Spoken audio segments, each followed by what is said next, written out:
अब कहानी उस मोड़ पर पहुंच चुकी है जहां हर सांस, हर फैसला किसी की किस्मत तय करने वाला है।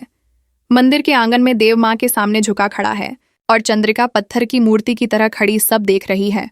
देव की आवाज कांप रही है, माँ, मुझसे गलती हुई कि मैंने आपको बिना बताए वसु को ले गया, लेकिन मेरा इरादा गलत नहीं था। मैं उसे सिर्फ इसलिए लेकर गया क्योंकि मैं नहीं चाहता था कि वो किसी और की वजह से बदनाम हो। कुछ पल के लिए वहां सन्नाटा छा जाता है, हवा रुक जाती है। चंद्रिका की आंखों में आंसू हैं, लेकिन वो खुद को संभालती है। देव, वो धीरे से कहती है, अगर तेरा प्यार सच्चा है तो तू साबित कर। दुनिया देखेगी कि माँ के आशीर्वाद के बिना कोई रिश्ता टिक नहीं सकता। देव सिर झुका लेता है और कहता है, आप आशीर्वाद दें माँ, मैं किसी से छिपकर नहीं रहूंगा। मैं खुलेआम वसु को अपनी पत्नी बनाना चाहता हूँ। ये सुनकर पूरा घर जैसे कांप उठता है। दिव्या के पापा और मयूर दोनों वहीं खड़े हैं और दोनों की आंखों में गर्व झलकता है। दिव्या के पापा कहते हैं, देखा चंद्रिका, यही है सच्चा बेटा, जो झुककर नहीं, सच्चाई से अपने रिश्ते की बात करता है। लेकिन चंद्रिका के चेहरे पर सन्नाटा है। वो कुछ नहीं कहती, बस धीरे धीरे वहां से चली जाती है। उधर वसु हवेली में बेचैन होकर देव का इंतजार कर रही है। दरवाजे पर हर आहट उसे देव की लगती है। अचानक बाहर से शोर सुनाई देता है। मंदिर के घंटे बज रहे हैं। वो भागकर बाहर आती है और देखती है कि गांव के लोग देव के साथ लौट रहे हैं। देव की आंखों में सुकून है। वो वसु के सामने रुकता है और कहता है, अब सब ठीक हो जाएगा। लेकिन तभी पीछे से आवाज आती है, इतनी जल्दी मत सोच देव। वो चंद्रिका है। सब लोग उसकी तरफ देखने लगते हैं। उसके हाथ में नारियल और फूल हैं। वो धीरे से आगे बढ़ती है, वसु के पास आती है और उसके माथे पर हाथ रखती है। अगर मेरा बेटा तुझसे सच्चा प्यार करता है, वो कहती है, तो मैं उसे रोकूंगी नहीं। पूरा माहौल एकदम बदल जाता है। सबकी आंखों में राहत के आंसू हैं। वसु रो पड़ती है और चंद्रिका के पैर छूने लगती है। माँ, मुझे माफ कर दीजिए, वो कहती है। चंद्रिका मुस्कुरा देती है, अब तू मेरी बेटी है। मंदिर के आंगन में सबकी आंखें नम हैं और देव के चेहरे पर पहली बार शांति दिखाई देती है। लेकिन कहानी यहीं खत्म नहीं होती।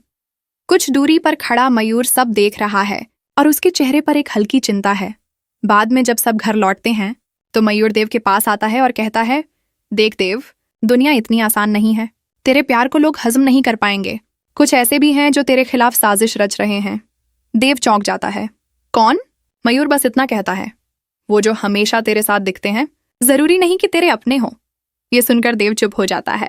उधर नंदिनी, जिसे देव से शादी करनी थी, अपने कमरे में बैठी है। उसके सामने देव और वसु की तस्वीर पड़ी है। उसके चेहरे पर गुस्सा और जलन दोनों है। वो बुदबुदाती है, वसु ने मुझसे सब छीन लिया, मैं उसे चैन से नहीं जीने दूंगी। वो दराज खोलती है और उसमें से एक पुराना कागज निकालती है। कोई ऐसा राज जो सब कुछ बदल सकता है। रात का समय है। देव और वसु अब अपने कमरे में हैं। दोनों के बीच सुकून भरी चुप्पी है।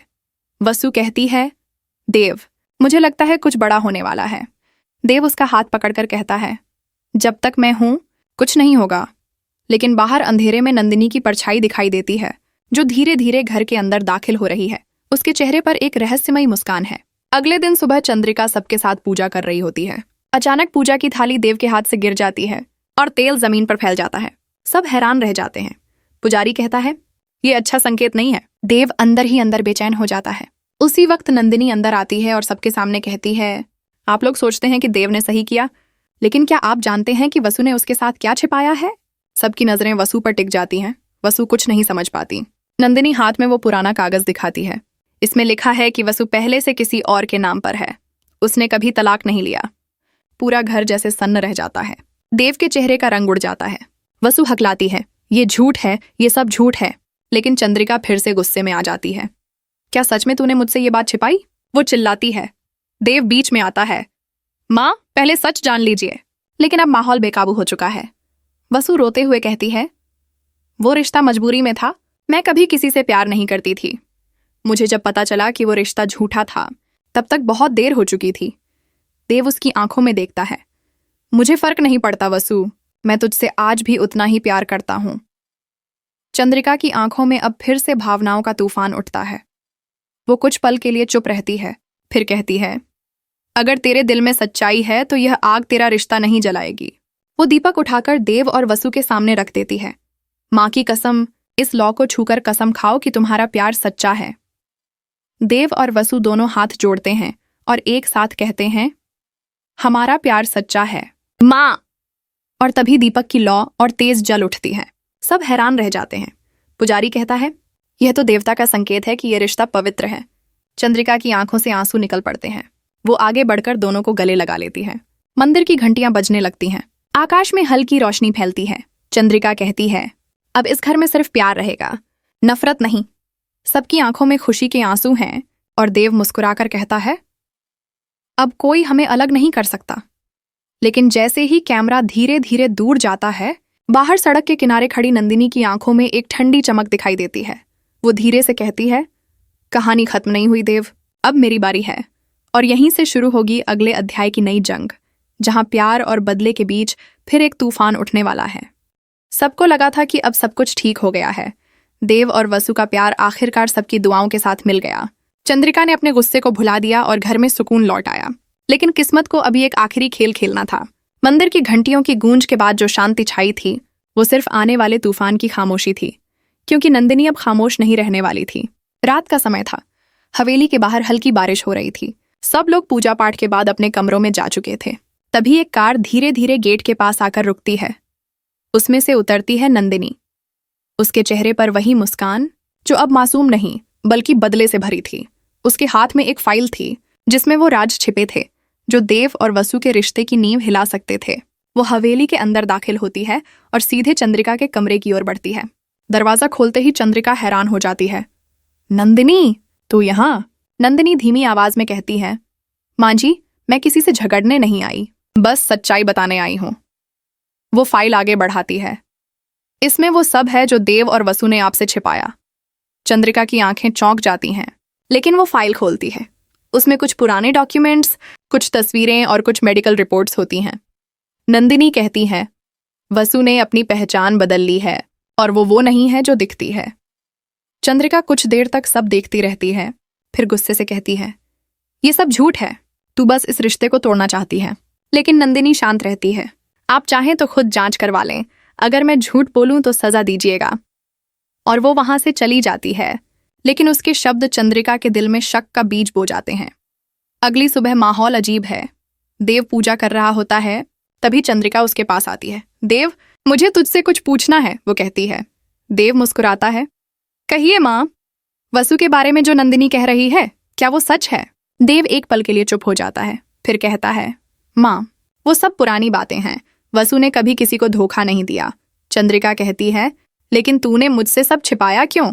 देव सिर झुका लेता है, क्योंकि डर था कि आप फिर से हमें अलग कर देंगी। चंद्रिका का दिल टूट जाता है। वो कमरे से चली जाती है। उधर वसु सब सुन लेती है। उसकी आंखों से आंसू बहते हैं। वो देव से कहती है, अगर तुम्हारी माँ का विश्वास टूट गया तो हमारा रिश्ता भी टूट जाएगा। देव कहता है, मैं सब ठीक कर दूंगा, बस तू मुझ पर भरोसा रख। लेकिन किस्मत फिर से चाल चलती है। उसी दिन हवेली में एक गुमनाम चिट्ठी आती है।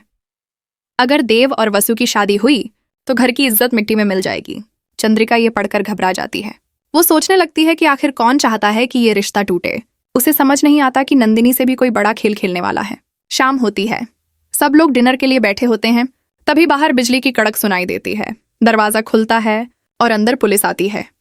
इंस्पेक्टर कहता है, हमें रिपोर्ट मिली है कि देव नाम के शख्स ने एक लड़की को बहलाकर शादी की है, जबकि वो पहले से शादीशुदा है। पूरा घर सन्न रह जाता है। वसु के हाथ से गिलास गिर जाता है। चंद्रिका की आंखें देव पर टिक जाती हैं।